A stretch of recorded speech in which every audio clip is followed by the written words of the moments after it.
ಎಲ್ರಿಗೂ ನಮಸ್ಕಾರ. ಮಲ್ನಾಡ್ ಸ್ವಾಚ್ ಚಾನಲ್ಗೆ ಸ್ವಾಗತ. ಗರಿಗರಿಯಾದ ಸೌತೆಕಾಯಿ ದೋಸೆ ಮಾಡೋದನ್ನು ಹೇಳಿಕೊಡ್ತಾ ಇದ್ದೀನಿ. ಒಂದೇ ಥರ ದೋಸೆ ಮಾಡಿ ತಿನ್ನೋಕ್ಕಿಂತ ಈ ಸೌತೆಕಾಯಿ ದೋಸೆ ಮನೆಯಲ್ಲಿ ಮಾಡಿ. ಓಕೆ, ವಿಡಿಯೋ ಸ್ಟಾರ್ಟ್ ಮಾಡೋಣ. ಇನ್ನು ನನ್ನ ಚಾನಲ್ ಯಾರೂ ಸಬ್ಸ್ಕ್ರೈಬ್ ಮಾಡಿಲ್ಲ, ಸಬ್ಸ್ಕ್ರೈಬ್ ಮಾಡ್ಕೊಳ್ಳಿ.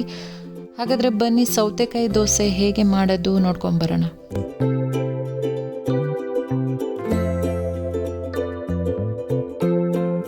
ಈ ಗ್ಲಾಸಲ್ಲಿ 2 ಗ್ಲಾಸ್ ಅಕ್ಕಿ ತೊಗೊಂಡಿದ್ದೀನಿ. ನಾನು ರೇಷನ್ ಅಕ್ಕಿ ತಗೊಂಡಿದ್ದೀನಿ. ಕರೆಕ್ಟಾಗಿ 2 ಗ್ಲಾಸ್ ಅಕ್ಕಿ ಹಾಕೊಳ್ತಾ ಇದ್ದೀನಿ. ಹಾಗೆ 3 ಸ್ಪೂನ್ ಉದ್ದಿನಬೇಳೆ ಹಾಕ್ತಾ ಇದ್ದೀನಿ.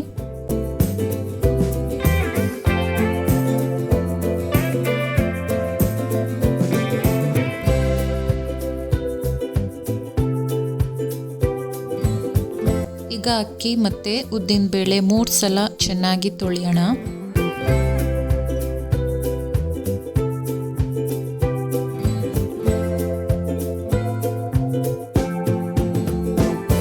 ಈಗ ಅಕ್ಕಿ ನೆನೆ ಇಡ್ತಾ ಇದ್ದೀನಿ. 6 ಗಂಟೆ ನೆನೆಸೋಕ್ಕೆ ಇಡಬೇಕು. ನಾನು ಮಧ್ಯಾಹ್ನ ಅಕ್ಕಿ ನೆನೆಸಿಡ್ತಾ ಇದ್ದೀನಿ. ಹಾಗೆ 1 ಮುಷ್ಟಿ ಅವಲಕ್ಕಿ ತಗೊಂಡಿದ್ದೀನಿ. ಅವಲಕ್ಕಿ ಚೆನ್ನಾಗಿ ತೊಳೆದು ನೆನೆಸಿಡಬೇಕು.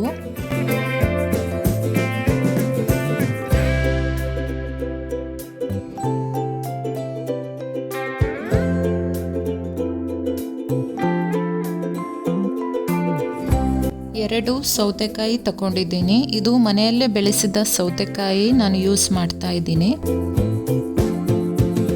ಸೌತೆಕಾಯಿ ತುದಿ ಕಟ್ ಮಾಡ್ಕೊಳ್ಳೋಣ. ಯಾಕೆ ಅಂದರೆ ಕೆಲವೊಂದು ಸೌತೆಕಾಯಿ ಕಹಿ ಬರುತ್ತೆ. ಕಟ್ ಮಾಡಿ ಫಸ್ಟ್ ನೋಡಿ ಕಹಿ ಇದೆಯಾ ಅಂತ. ಆಮೇಲೆ ಸೌತೆಕಾಯಿನ ತುರಿದುಕೊಳ್ಬೇಕು.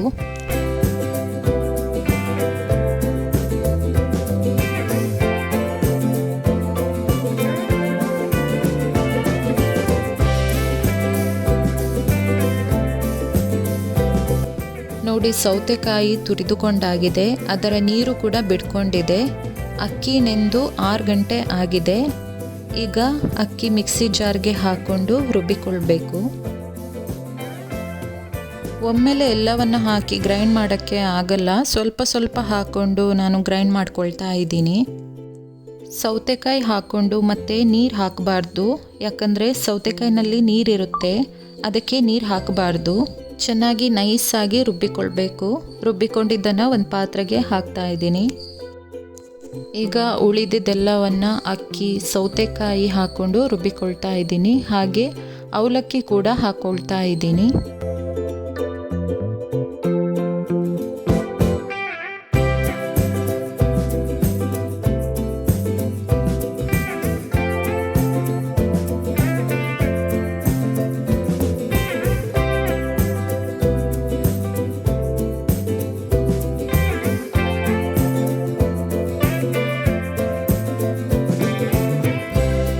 ಈಗ ರುಬ್ಬಿಕೊಂಡಿರುವ ಹಿಟ್ಟನ್ನು ಒಂದು ಪಾತ್ರೆಗೆ ಹಾಕ್ತಾ ಇದ್ದೀನಿ.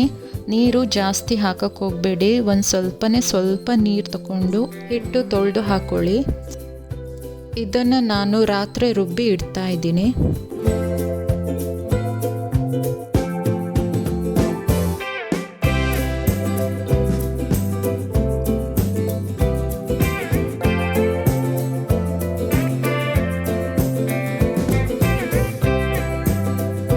ರಾತ್ರಿ ರುಬ್ಬಿ ಇಟ್ಟಿದ್ದ ಹಿಟ್ಟು ಬೆಳಗ್ಗೆ ಚೆನ್ನಾಗಿ ಉಬ್ಬಿದೆ.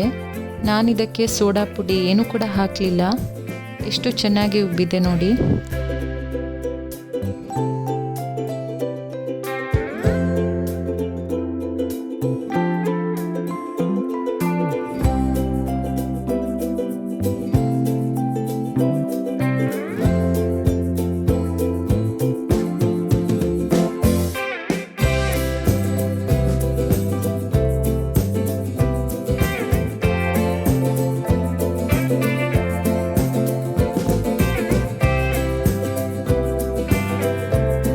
ಈಗ ರುಚಿಗೆ ಸ್ವಲ್ಪ ಉಪ್ಪು ಹಾಕ್ಕೊಂಡು ಚೆನ್ನಾಗಿ ಮಿಕ್ಸ್ ಮಾಡ್ಕೊಳ್ಳೋಣ.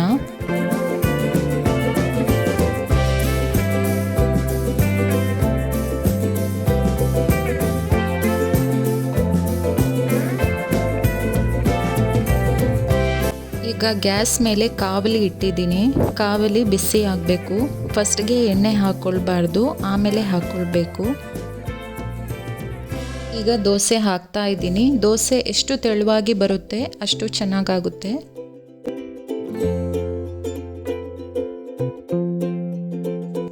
ಈಗ 1 ಸ್ಪೂನ್ ತುಪ್ಪ ಹಾಕೊಳ್ತಾ ಇದ್ದೀನಿ.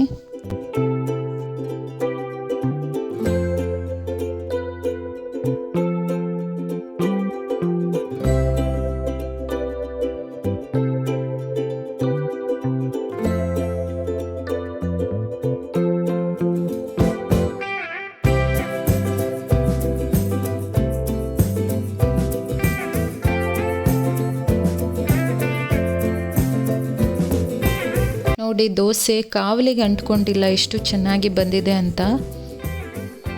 ಈಗ ಇನ್ನೊಂದು ದೋಸೆ ಹಾಕ್ಕೊಳ್ಳೋಣ.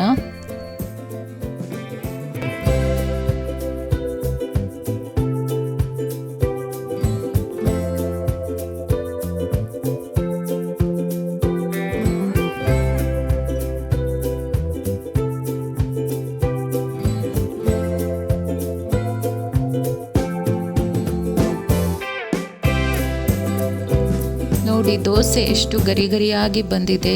ನೀವು ಮನೆಯಲ್ಲಿ ಮಾಡಿಕೊಡಿ, ಎಲ್ಲರೂ ಈ ಸೌತೆಕಾಯಿ ದೋಸೆ ಇಷ್ಟಪಡ್ತಾರೆ.